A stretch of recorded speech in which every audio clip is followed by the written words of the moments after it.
If you ever find yourself alone on a big, desolate, rain-soaked country road, cloaked in a storm's unyielding grip, you might just wonder how something so small as a paw knock can trigger a cascade of chilling events you won't soon forget.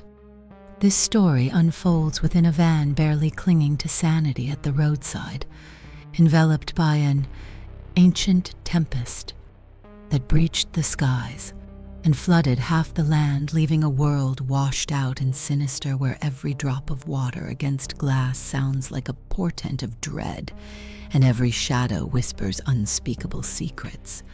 Hesitation meets necessity as the knock punctuates the storm's roar, and when I, trapped inside that tin box, finally wind the window down, my heart claws at my chest, anticipating all the horrors concealed beyond the glass, willing yourself to show courage, even when terror grinds your spirit to dust.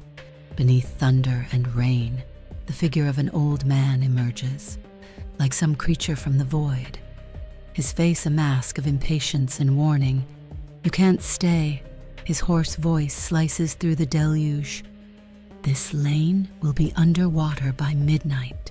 His urgency mismatched with his eerie grin, triggering a primal instinct in me to distrust and flee.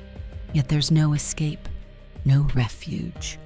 Only this peculiar man's cryptic directions to a place called the Weeping Ram, a name itself dripping with sorrow and foreboding.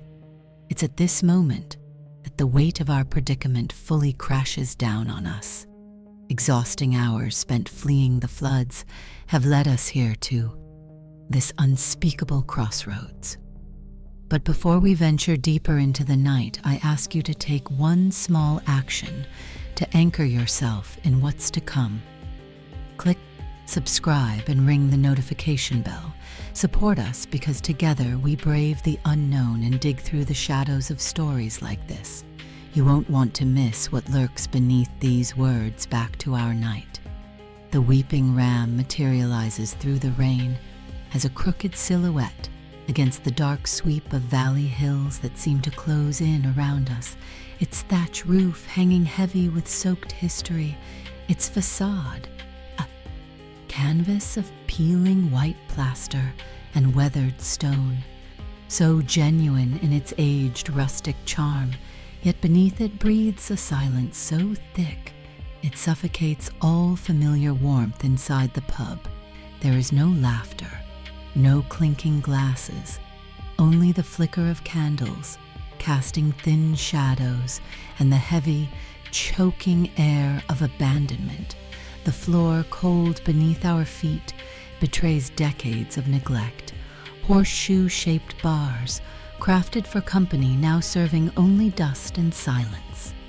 The old woman Bernadette greets us with a smile so unnatural it cuts through your soul like a knife blade, so delicate yet haunted by ancient sorrow. Her wide eyes too still to belong to any living being. Her hands cold and unmoving like the waxen figures once glimpsed. Locked in the dim kitchen, she steps forward in a glide unsteady but deliberate, an embodiment of the past refusing to let go of the present. Yet just as you begin to question the line between reality and nightmare, Leslie screams behind you, dragging you back from the precipice of cold despair, waking you from the trance you found yourself in, alone in the thickening dark. In the days that followed, I would wrestle with fragments of dreams and glimpses of faces trapped in their last silent screams. From the moment curiosity dragged me into that basement filled with taxidermied horrors, faces frozen in silent agony, limbs disjointed and skewed, mutilated animals preserved in some twisted homage to decay and loss that sealed the walls and shelves of the cramped, damp room.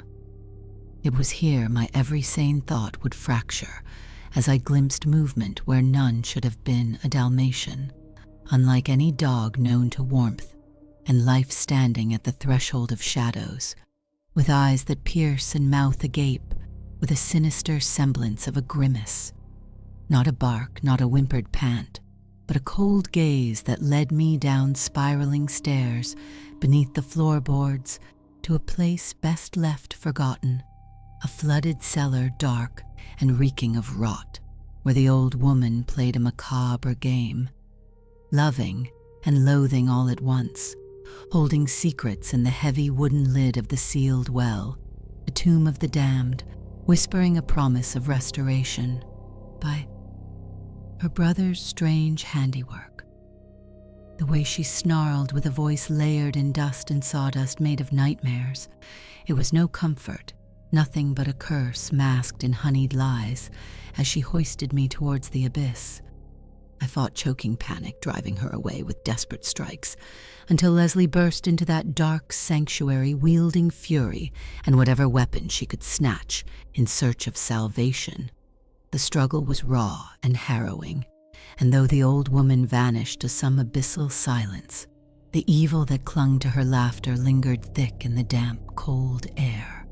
When dawn finally cracked the horizon, and armed with the waning storm's light and rationed courage, Leslie and I sat in the van reflecting on horrors and wonders entwined the world, slowly waking to chaos, unchanged but for our memories, for the unsettling truth that some doors once opened refuse to be closed, and those lost may never leave behind more than shadows and whispers.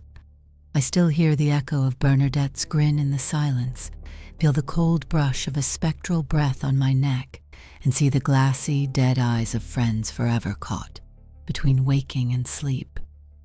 So remember this tale before you dismiss a knock on a window in the dead of night as mere coincidence.